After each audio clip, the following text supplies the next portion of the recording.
One. What's up, guys? Welcome back to the Jenks Over Podcast. Today's episode, long anticipated. We'll be breaking down the top 12, 10 receivers in this upcoming draft with receiver specialist Ned Stimpson, friend of the show. Let's go. Let's get right into it. Hold on. Opening comments, though. We know Ned is a Commanders fan, holding the number 2 overall pick in the draft. How are we feeling? Who do you think you're going to get? Who do you want? Love this new regime, first of all. Just want to come out and say that. They move in silence. Nobody has any idea what they're going to do. I'm really excited to see what they do on the 25th. I think my gut was telling me it was going to be Drake May for a long time, but now I do think it is going to be Jaden Daniels with the second overall pick, and I'm warmed up to it. I'm pretty intrigued to see what he's got. Welcome to the Jenks and the Hammer podcast. Bringing you the latest NFL news and insights from the perspectives of two die-hard fans. So sit back, relax, and get ready for some football talk with Jenks and the Hammer. And here we go! Right into our top 12 receivers. Number 12, Ned, who you got?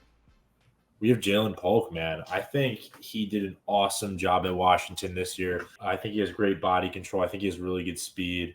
I love his route running, and I love how he wins at the catch point. I think for guys who win at the catch point, there's a certain high floor in the NFL, and I think that Jalen Polk is going to make some team really happy in the middle of the third round on day 2.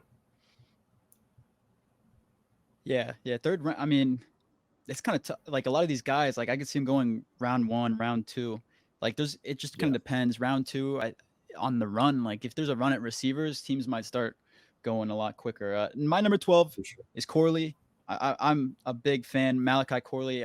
I think he's got a lot of potential in the league, and he's a Saint projected mock draft. I've seen him in a lot of our mock drafts. I think he's a guy that's like he's hard to bring down. I think that's something that you really like to see in a receiver, because a lot of our guys like Rashid Shaheed obviously is more of like I want to say like he can juke and he's a quick guy, but he's not a powerful guy. Olave, obviously, he's not dealing with contact. That's not his thing. He's kind of like Devontae Smith in that aspect, but Malachi Corley, he can power through anyone when he's running the ball. Ned, number 11, who you got? We're going to go Ricky Pearsall here, the Arizona State transfer who made his way over to Florida. I think he's extremely talented. I loved watching him at the combine. I loved watching his routes. I think, when you're thinking about the wideout position and you're thinking about your stop routes, your curls, your comebacks, and you really want to see guys drop their hips and get out of it in 3 to 4 steps, but most are at the speed at which they drop their hips. And I thought that Ricky Pearsall might have been the best of the group of wideouts at dropping his hips and running those stop routes. And I know everyone has seen that highlight catch. That was incredible. He can obviously play. I think he was a 5th-year senior, but I really loved his break points. And I think that's also similar to Polk is going to give him somewhat of a floor in the NFL, because it's going to be great route running. Yeah, do you see a little bit of yourself in him? A little bit of the white magic? I refrain from comparing myself to any professional football player, because these guys are all so good, man. I can't do a disservice to any of them. I'll tell you what, though, he reminds me a little bit of Michael Feaster. If you really want to go there and go that route, he's great route running, great control with dropping his hips, and I think that's one of the things that made Feast really good in college. Yeah, and he's got a little bit. Pearsall's got a little bit more drip than you, would you say, too? Yeah, he's got the cat sleeve. It's hard to complete with the sleeves and stuff. I mean, that's really – he's got good stuff going. He's going to be good in the NFL. Yeah, my number 11 – by the way, Ricky ran a 6.64, 3-cone. I think that was from my board, looking at it, that was the best out of receivers. So it really kind of shows drop with hips, change direction, what Ned's been saying. So, yeah. Yeah, my number 11 is someone else who's a little bit quick, and this might be a little bit low on the board. I got Xavier Worthy. I'm not sure where Ned has him at, so I'll wait for that. But I think his speed, his speed obviously that's a big flash. I'm saying he's gonna be more of that utility kind of speed guy. But I fell in the trap with Jalen Hyatt last year. He was really fast. Ned knows, Hammer knows. I got really, really high up on him, and obviously that didn't work out. But if Xavier Worthy goes to a team like the Chiefs, obviously I think he'll have more of an impact than Hyatt. Anyways, number 10, Ned, who you got?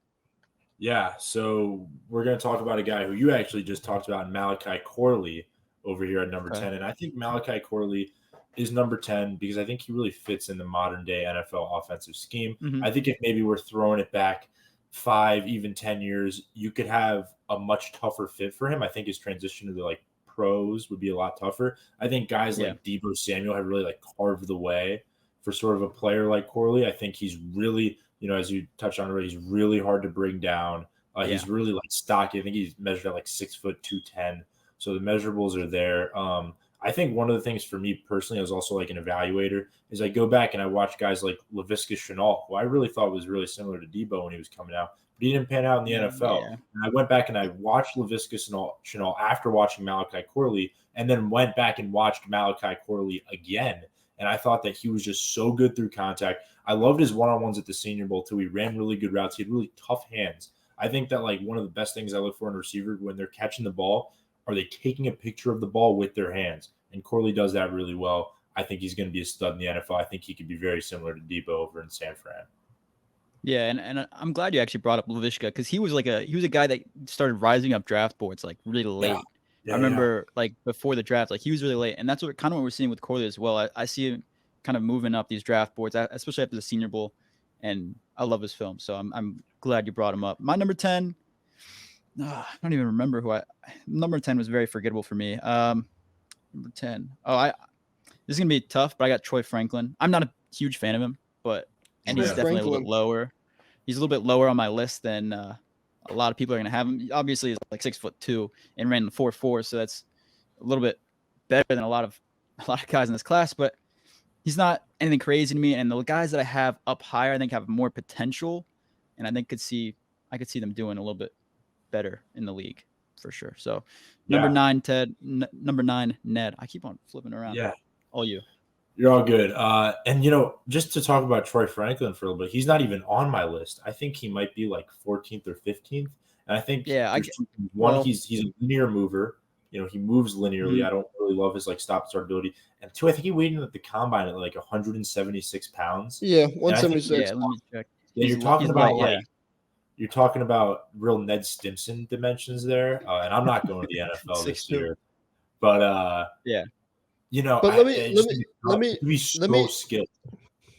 Let me ask you this though: how much do you think that really matters to you, to NFL teams, like the weight?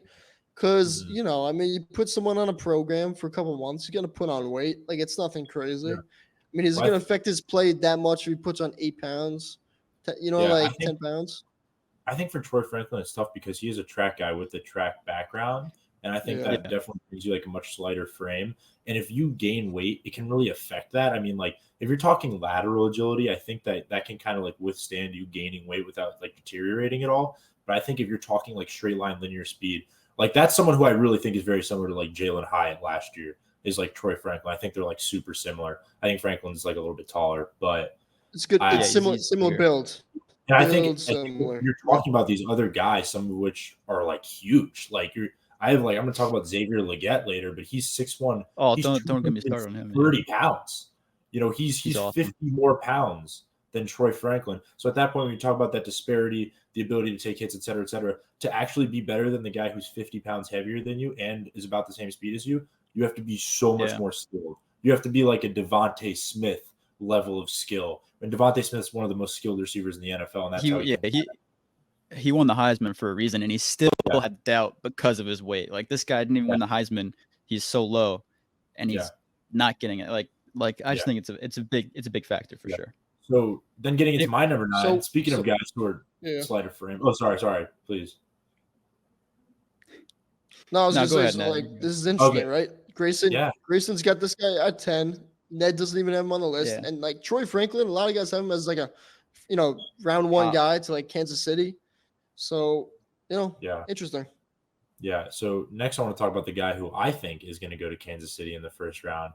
I think Kansas City is going to draft Xavier Worthy with the 32nd overall pick. Yeah. I have him a little bit higher than Grayson. He's my 9th receiver on the board. He has game-breaking speed. I mean, he ran the fastest 40 that we've seen. I don't know if that translates directly to his game speed. I mean, I think his game speed is similar, but I don't know if he's like the fastest football player I've like ever seen. Yeah. But I think the one thing that like differentiates him again from a guy like from a guy like Troy Franklin is he runs the whole route tree. Can really drop his weight, can really drop his hips, He can catch the ball. He's explosive after the catch. It's like he's got those other elements that like maybe those guys are missing in their game. I think if he gets put in the right offense, he can be really explosive. Yeah, and I like that you said he's going to the Chiefs because that's kind of where I saw him going, and I think it's a great match. That's kind of what Mahomes needs at the moment. My number 9 is Roman Wilson. I'm not going to go into detail. Well, yeah. Michael Thomas is coming his way. Don't worry. At number 9, I got Roman Wilson, but I'm not going to do too much. I think Ned's going to talk about him a little bit as probably a higher number, but number 9 for me is Roman Wilson, so a little bit different yet again. Ned, who you got for number 8? You know what? I just want to stop you right there and say I'm heartbroken to say I left Roman Wilson off my list. I am very, very sad. Wow. It was really hard. No, it was really hard. Wow. He does so many things really well. I think he's like one of the best like actual pure receivers in the draft. I think he catches the ball so well. I just talked about taking a picture of the football when you catch. He does that perfectly. Makes great catches. Yeah. I think he just wasn't really challenged because Michigan was so good. You know, you're talking an offense where they're running the ball so well. Got Michigan on the shirt, by the way. Shout out to Mike Albadui. But they're running the ball so well that when you're running, you know, these play actions off of these runs, you're getting guys on these like deep crossing routes like Roman Wilson is benefiting from, and he's wide open. He's wide open. Yeah. He's facing single coverage a lot of the time. He's not really like, you know, he's just so advantaged. And so I left him off. I'm sure I'll regret it. I loved what he did the Senior Bowl. The one-handed catch versus Quinyon Mitchell was awesome. I think he's going to be good. My 8th guy is A.D. Mitchell out of Texas. So I'm sure Kevin offers you'd like me to have him a little bit higher, but he's really good. I saw a comparison recently between him and George Pickens. I think that was appropriate. He is pretty fast. I think he ran a little bit faster than Pickens did at the combine, but I'm really excited to see what he does. 4.34. Yeah. I will say this about Adonai Mitchell too. He only had 1 drop this season. Yeah. So, I mean, he's got the hands. I think he has really good concentration. That late hands catch he had against Washington on the fade in the end zone was really good. I think when you can make catches like that where you mistime it, but you're so focused that you can still make the grab, I think that stuff's really impressive. I think he will be a really good pickup at outside receiver for an NFL squad. Yeah, and he had a 9.99 RES score. So for the teams that like factor that you know, boost them up the draft boards a lot. Yeah. My number 8 is going to be Keon Coleman, a guy that I think his draft stock has kind of gone down a little bit just because of his combine wasn't the greatest. He ran a 4.61 40, like a 4.64, which is definitely slower for a receiver, but he's 6'3", 213, 6'3", like 215 in that range. And the guy just makes explosive, like not explosive plays, but he makes great, insane catches and things that you want to see as a guy that like he has potential to be that wide out for a team that just needs to be able to throw the ball to a guy and rely on him bringing it down. So that's another thing the Saints need kind of is replacing a guy like Michael Thomas. And I think Keon Coleman, he's not necessarily there right now, but I think he could be given the right team around him. All right, Ned, number 7, who you got? So number 7, I've got Xavier Legette. This is definitely one of my draft crushes. I remember when this guy was like a late 3rd round, early 4th round pick, and I was all over him in the mock drafts. Mm-hmm. Then he went to the combine. He weighed in at 230 at 6'1", and he ran a 4.39. So that was gone. He's not that anymore. He's probably going to be like an early 2nd round pick, and I think he's going to be awesome. Not even because of what he did at South Carolina, although what he did was super impressive. I think, you know, just some of the stuff I've read about his work ethic. You know, the 5-year player who waited his turn. I'm a huge fan of like the person he is. I haven't, you know, had the privilege of reading into like the personalities of all of these guys. But from my understanding, he's a really hardworking, driven person. I think he's going to be awesome in the NFL. So explosive. I mean, the obvious comp there is DK Metcalf with just sort of that explosive speed. I do want to see him, you know, sort of like develop the route running a little bit more, run the full route tree. But I will say, like, from what I've read about him as a person, I think he's totally going to work hard enough to do that. Yeah, I got him at number 7 as well. I think that's a perfect match for him in this receiver group. And I think you said it all really. Is his size and his explosiveness mixed together is just, it's a very unique combination for the NFL. And that's something that a lot of teams are definitely going to be attracted to. I think we're number 6 now. Number 6, Ned, who you got? Halfway through. So now we're going to talk about Keon Coleman again. I thought through the first, maybe 4 weeks of college football last year that he was the best receiver in college football. I thought he was better than Marvin Harrison Jr. through the opening part of the season. Yeah. I think he made a ridiculous highlight reel catch every week. The 40 is definitely concerning, but I think that can almost sort of, it can be mitigated by how he performed in the gauntlet drill. I think he ran the fastest through the gauntlet drill, through the catch. It speaks to his confidence. It speaks to his ability to actually, more so to his game speed than the 40 might. And I think he's one of those guys who you might look at the 40 and go, okay, like he didn't run that fast. But similar to a guy, honestly, in my opinion, like Michael Thomas, who can sort of like come in and make those plays explosive at the catch point. Yeah. So we might be talking about Keon Coleman, Michael Thomas comparisons. I'm a big fan. I have not been I haven't been deterred by his stock falling. Yeah, and I think like you said it, like I think that's like sorry, Hammer, go ahead. To me, like what Ned said, like Keon Coleman, that's like spot on. The 40 is not sexy. Combine was a little bit underwhelming, but like you said, that gauntlet drill, like, his play speed is just totally different, right? His play speed is like a 4.4, and like that's what matters. Like you said, like Michael Thomas and like Devontae Adams too, like didn't run a good 40. It was like late 4.5, 4.6, but the play speed is what matters. It's like a 4.57. Yeah, and that's what teams are really gonna look at. So it drops him a little bit, but I think he's being a second round pick, and I think he's gonna be a beast. Yeah, no, I agree. My number 6 is gonna be Lad McConkey. I think Ned definitely has him higher than I do, so I'm sure we'll be talking about it again. So I won't go in too much depth, but I think he's a kind of like do it all. He's a do it all guy. Like he does what he's asked for, and I think it's his work ethic that really draws like a lot of attention. This year, obviously, his stats aren't like insane. He had only 30 receptions, 478 yards. But he got hurt a couple times during the season, and I'm not going to put it all on him. Obviously, Georgia's team, I feel like they're really targeting Brock Bowers a lot, obviously, and they're not they're like Lad McConkey compared to these rest of the guys up top. Isn't that like he's not just going to be throwing the ball every single play? That's not his play style. So I got him at number 6. Ned, who you got at number 5? So we're going to keep talking about Lad McConkey. Hammer, before the segment started, goes, Ned, you have Lad McConkey at 5. He was right. I do have him at 5. I saw comparisons. This was not my idea. I saw comparisons to Garrett Wilson for him. I don't think he's that good at the catch point. I don't think he's like as explosive as a receiver. Garrett Wilson was like sort of this perimeter guy. Lad McConkey's definitely working in the slot a little bit more. But as it pertains to like being a ball carrier, I think they carry the ball really similarly. I think they, sort of set defenders up to make their cuts really similarly. They have the exact same measurables. I think that's sort of like where that comp came from. Yeah. We have like height and weight and 40.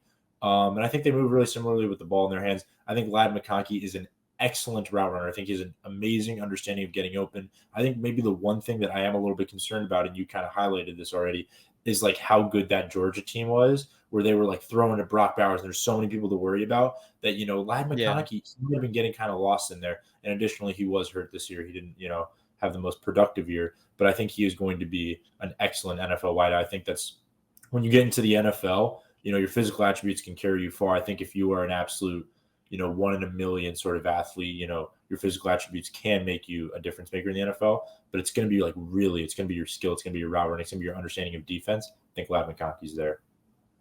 Yeah. If Bill Belichick was still a head coach, he'd be foaming at the mouth over this guy. Oh yeah, for sure. He'd be trading up for him from 3 to 2. Yeah. Number 5 for me, I got Adonai Mitchell, someone that Ned mentioned a little bit earlier, and I got him up very high up there just because I like his hands. We said 1 drop this season, and as Hammer mentioned, very high RAS scored. I think both of those things are very 9.99, very attractive. Yeah, very attractive to NFL teams. So I got Adonai Mitchell way up there, and Ned already said everything else about him. Number 4, now the Ned, fun begins. I think now the fun begins. The top number 4 through 1, I think he's going to be. It's kind of I'm sad because I think this is where the fun ends. I think we're all going to be in the same place. Yeah.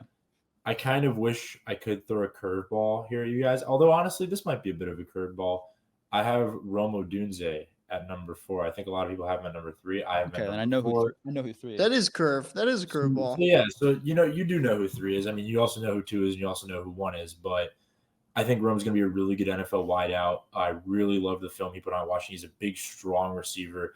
And I think one of the things that honestly frustrates me with sort of looking at Rome is so far, when I look at these guys, I look at their NFL draft profiles, I look to see who the common comparisons are. And one of the really common ones I saw for Rome was Larry Fitzgerald. And that makes me sad. I don't think that's appropriate. I think it's unfair. It's unfair to compare these guys to NFL legends before they touch the field. I think it's totally a disservice to him. I think he should be Rome Odunze before he tries to be Larry Fitzgerald, because that feels unfair. But he has such soft feet in the way that he runs his routes. He's big. He's really good catching the ball. Michael Penix was obviously a great deliverer of the football, and I'm excited to watch him in the NFL. I think he's going to make the Bears very happy at pick number 9. Yeah, I think, like you said, I think there's a lot to like about him. I'll talk about him a little bit more after this. But at number 4, you know what? With these top 4 guys for both of you, they're going in the first round. So I do want to land, let's say, landing spots. Kind of the range for them. So yeah. So. Yeah, Ned says Rome number 9 to the Bears. Yep. All right, I'll do my number 4, and then I'll do number. I don't know. I'll go. So Rome is my number 3, obviously. So I'll just say kind of what I want about Rome.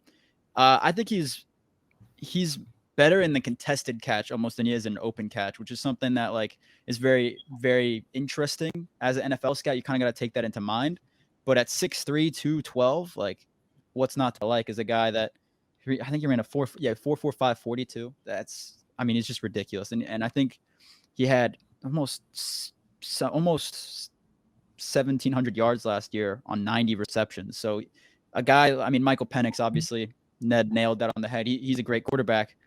He was able to put the ball in spots where no one else could get it. So that you might discount that a little bit. Number 4 for me, though, is Brian Thomas Jr. Ned's going to talk about him a little bit more in a second.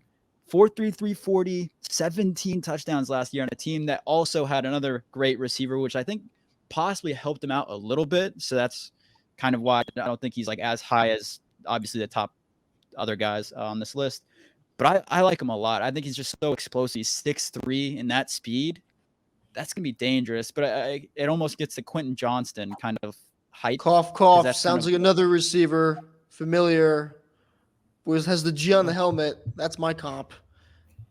Yeah, who are you comp? Christian Watson that you hate on. Dude, you know why I comp I've never Christian once Watson? Hated on Christian Watson. You always hate on Christian Watson, you know it. But you know what? Christian gets injured. But Christian and Brian Thomas, you know what? Both have freak size, right? Christian's 6'4", he's 6'3". Same kind of body type, crazy speed for that height, and they're both touchdown machines. So that's kind of my comp. Yeah, no, I agree. And Brian Thomas, he's going to come in here at number 3 for me. I think he's a great athlete. I think he reminds me a little bit of T. Higgins. I think he ran, the vertical route tree for LSU really well. That's the one thing that kind of concerns me about the 2 LSU receivers is it felt as though they knew they were better than everyone else and that they could just kind of do whatever they wanted. That was my struggle initially with watching Jaden Daniels, was it felt like every snap was from shotgun and he was throwing a post or a fade to Thomas or Nabers, and that they were kind of just getting open because they knew they could against anybody. But I think Thomas, has special athletic traits given the 40, given the height, given the weight. And I think, he's going to be really, really good in the NFL. And since we're talking about landing spots, I think he could end up being a New York Giant. Giant? Yeah, do they trade back? I think they could get him at 6. Wow. Wow. That's where's he? Up. Okay. Is he a second receiver taken off the board or third? No, he's the 3rd. He's the 3rd. Oh yeah. No, that makes sense. I go where you're going with that, Ned. But I think he's top 20. The thing is, 10 through 20, a lot of those teams don't need receivers. So if they draft one, it'll be a little bit of a surprise. So that kind of is why I see maybe going 20 through 30. Just obviously as an ideal spot would be the Bills. I'd be foaming at the mouth for a dynasty pick if he were to go to the Bills. But it's definitely a tough spot to predict for him. Just being with the way the draft is set up right now. Number 2, Ned, who you got? All right, we're going to talk about Malik Nabers.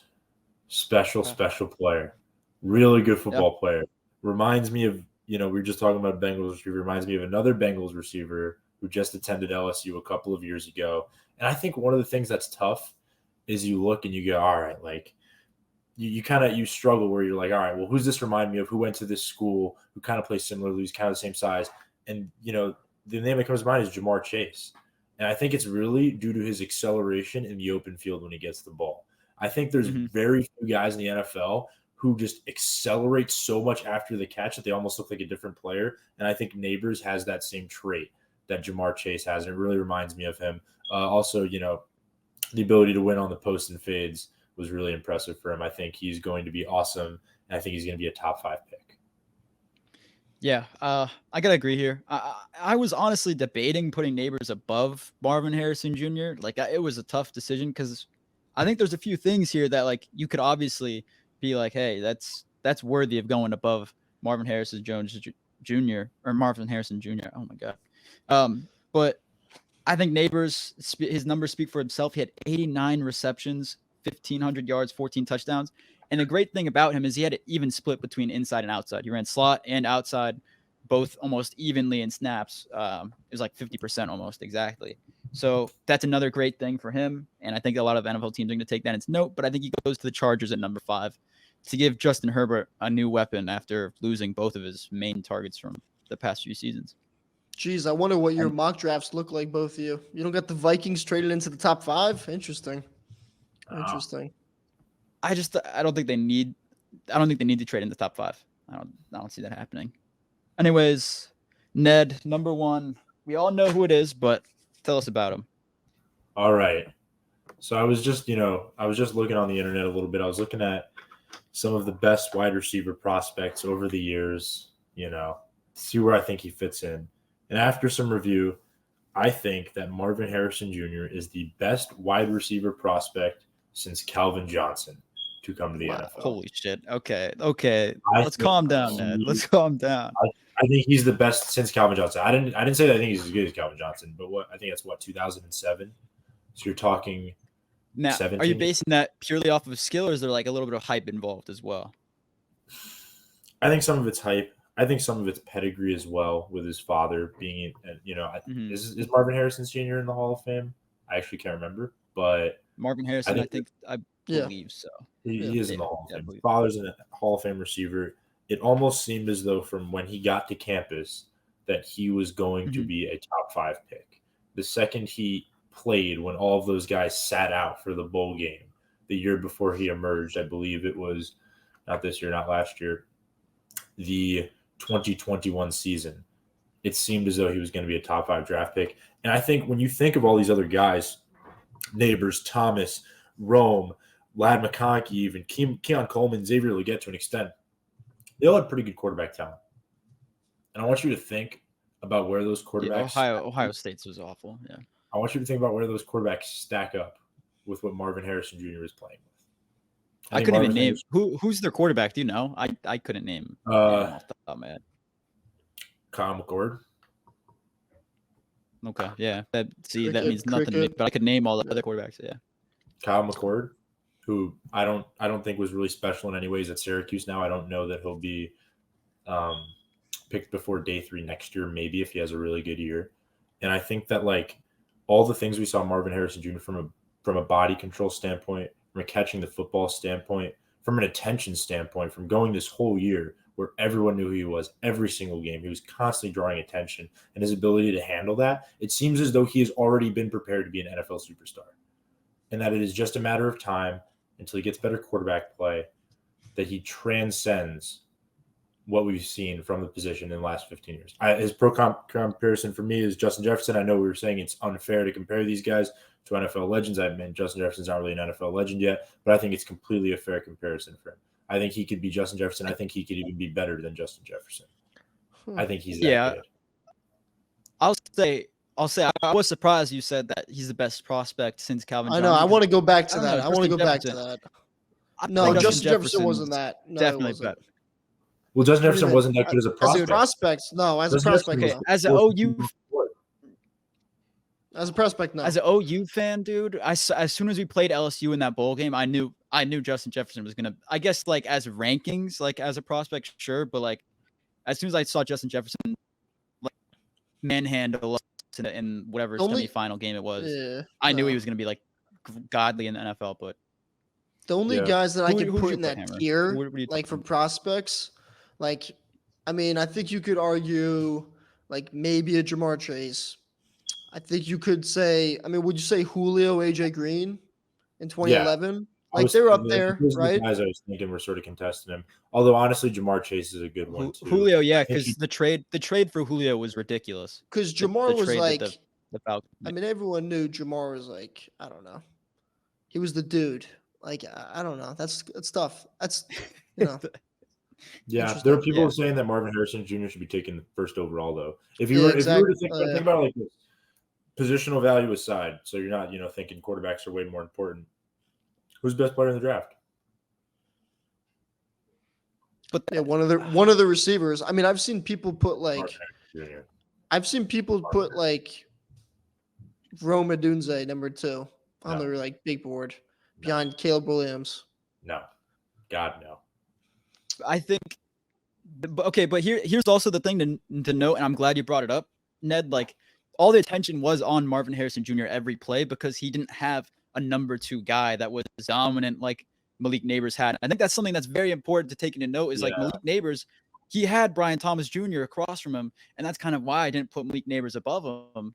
Like you had guys that you had to cover, you had to guard both of them on every single play. Marvin Harrison Jr. was really the main guy every single team had to focus on every week for the Ohio State, so it made it a little bit even tougher for him, but he still succeeded. Yeah. And I think that Kyler Murray is going to reemerge as a top passer because he's going to be throwing to Marvin Harrison Jr.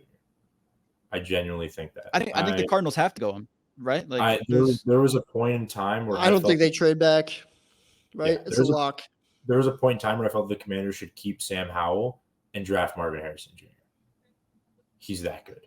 He is that good. Yeah. Like, I promise. He is going to be awesome in the NFL. Like that's one of those guys where it's like you get so excited talking about him. And I mean, I think the one thing for me that's important is like, again, we were just talking about like how he handled stardom, because you watch these other guys, man, like they shoot up really fast and their descent is just as fast. You guys just signed Chase Young. Yeah. And it's like Chase Young, from my understanding, from someone who really read behind the lines as a Commanders fan, did not handle stardom the right way. And it was really sad. It was really sad to see such a talented prospect see that happen to him. But I think Marvin Harrison. He's also dealt with injuries, though. But yeah. Yeah. Besides the point. Sorry, I see what you're saying. I definitely see what you're saying. But I do think a little bit of sourness, though. There's got to be a little bit as a Commanders fan. We did get a top 100 pick for him, which honestly is a steal. Kind of robbed the 49ers there. So, but yeah. Damn it, Sam Howell. Why couldn't you turn out? Would have made Ned really happy, man. You could have rewinded what we had last year. Did we do quarterbacks last year where I talked about Sam? What did we do where I talked about Sam Howell for like a really long time? I don't remember how we went down that rabbit hole, but I think we had you on just to talk Commanders and that. Okay, here let me tell you how many views that's at. So that is our most viewed episode, except for like some of our recent ones. Let's see.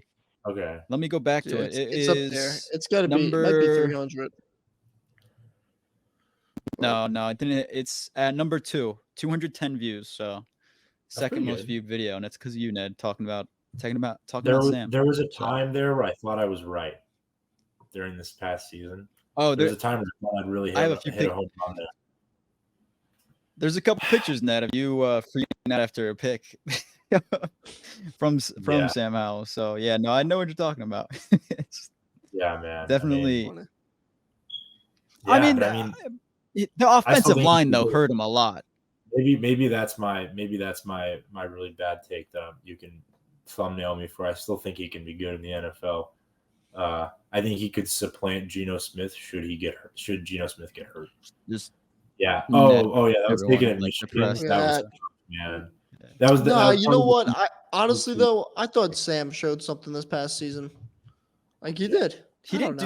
But O-line like killed him. He got like sacked the most out of any quarterback. He had pressure on his face every single snap. I think like there was points where the processor was really bad for him, but the team just gave up. Eric the most slow developing offensive plays. It was terrible. And that's the thing about quarterback. 50% of them panning out is just the organization, the coaches, the players around them. Like that's just half the battle. Yeah. A couple of these quarterbacks can be good, but if they land in the wrong spot, there you go. Like it ends because it's just. Hammer. Let me ask you. Say we can manipulate time here. time travel, alter the timeline. Sam Howell gets drafted to the Packers and sits behind Aaron Rodgers for 3 years until Aaron Rodgers leaves. Do you think Sam Howell would have been good? Yeah. I agree with you. I do. I think mean, he's got the talent. Yeah, I feel like a lot of quarterbacks. A lot of quarterbacks. That's the method to go. But you know what? So many people are just impatient, and yeah, you know. And you know what the thing is too is, I mean, how many times do you have like a Hall of Fame quarterback that like you don't have to play this guy? Like so many coaches just like mid-season, I got to play this rookie. We need something, Yeah. They don't have that security. So yeah. That's what I'm saying. Though, also the mentoring is just so influential on like a young quarterback's like career. Because quarterbacks, you don't need to start when they're extremely young. Like a lot of quarterbacks have a great start after they've waited a few years, or either they're a little bit older. Like, I mean, Drew Brees, obviously he sat for a little while, right? Aaron Rodgers sat for a little while. Like these quarterbacks didn't come in and instantly start because there's so much pressure on them to do that, and it hurts them. Like Peyton Manning had 30 picks in his first season as a rookie. Like he didn't play that. Well. There's so much pressure, especially a lot of these teams with the first, second, third picks. They suck, and they're there for a reason. So it's tough for these quarterbacks to succeed. Totally. Totally. So, yeah. Do you have on quarterbacks yet? Do you guys do QBs? No, that's next week. Next week. Do we do what? That's exciting. We QBs. Yeah, that's QBs next week. That's Monday. Next Monday. That's gonna be a week, like a week from today, and then we got the mock draft coming out Wednesday morning, and Nice. ready to go. Yeah, but before we get you out of here, quick rapid fire questions. How many receivers get drafted in the first round, Ned? 6. 6. Do the Washington Commanders draft a receiver with their 3 picks in the top 2 rounds? Yes. Will the Commanders have a good draft? Be honest. Yes. I love the evaluators they brought in. It's gonna be awesome. Will you be getting a Jaden Daniels jersey the day after the draft? Which receiver? Okay, after that. Which receiver? Are the Commanders gonna draft? That's a good one. Is that what you're asking me? Wait. Answer Hammers real quick. The Jaden Daniels jersey. Would you get one after the draft? Sure, why not? I'm ready to buy in. That's good. All right. Okay. There we go. What receiver do you want? What receiver and do you then want? after that, which receiver is your goal receiver for the Redskins for the Commanders? Yep. Pick number 36, we're getting Jordan Morgan. Pick number 40, I would like in this order, Lad McConkey. If McConkey's not available, I would like Xavier Legette. If Legette's not available, I'd like Keon Coleman. Yeah. I think all those guys, I think Xavier Legette or Coleman will be available mid second. Yeah, Coleman But too. I think could you see them trading up? Sorry, I think that's the real right quick. range. I think that's the right range for like all 3 of those guys. So yeah. For a tackle, Hammer? Could you? Yeah, I mean, if a team would take 40 and 36 for, one of those tackles who's sliding, if Olu somehow makes I was it gonna say, I was not making it past the Saints. If he's there, I think the Saints take him. Yeah, we have to leapfrog him, but I could see. I think here's my thing. Related. Could you see you guys trading up to get Brian Thomas? No. Teaming back up with Jaden? No, I think it's a team with a lot of holes. They didn't re-sign a single free agent. They signed a bunch of really old guys, and they made sure they were getting a lot of draft capital. I think the situation is like they really need to rebuild the roster.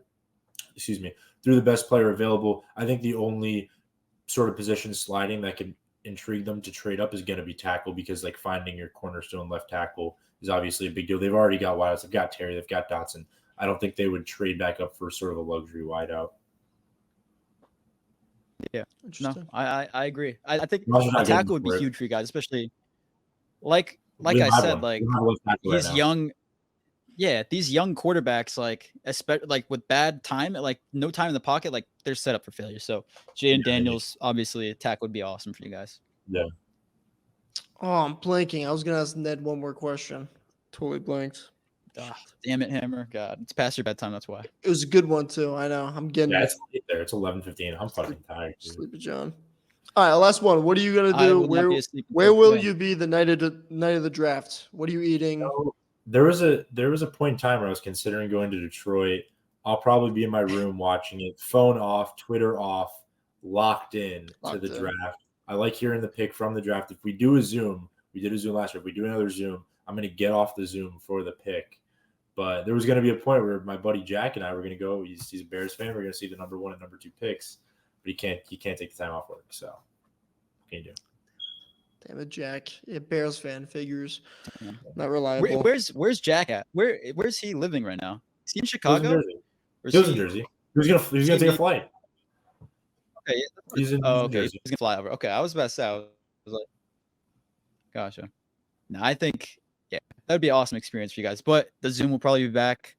Him and I were talking about possibly streaming it, but I don't know if we will do that. So we'll see. Sounds like copyright infringement. Oh wait, streaming the Zoom, you mean? Yeah, something like either the Zoom or just us two reacting. We'll see. Yeah, we'll see. That's my alley. Hammer doesn't know anything about streaming, but anyways, Hammer, him with the outro, kid. Yeah. Well, thanks, Ned, for hopping on, talking receivers. Guys. Sorry it took so long. I apologize. No, you're good. You're thank good. you for having me on. I appreciate you guys. All right, that's going to do it for this episode. Thanks again, Ned, for hopping on, talking receivers. Did a really good job, better job than we would have done. Next episode coming on Thursday, top 8 safeties in this year's draft. The next week of the draft, Monday, we got the top 6 quarterbacks breakdown, landing spots. And then coming out Wednesday morning, we have the Jenks and the Hammer 1.0, only mock drafts coming out. But yeah, that's going to do it for this episode. Excited. Next week's the draft. Can't wait. Make sure to follow us on Instagram, Twitter, and TikTok at Jenks Pod. You can listen to us on Spotify, Apple Podcasts, and YouTube at Jenks Podcast. If you're watching YouTube, please make sure to like, comment, and subscribe. Comment your favorite receiver in this draft, your rankings of the top 4. We know the top 4. Your rankings a little different, though. We want to hear it. And have a good week, and we'll see you guys in the next episode. Thank you for tuning in to the Jenks and the Hammer podcast. Remember to leave a review and follow all of our social media pages at Jenks Hammer Pod for more content. Until next time, who dat and go Pack Go!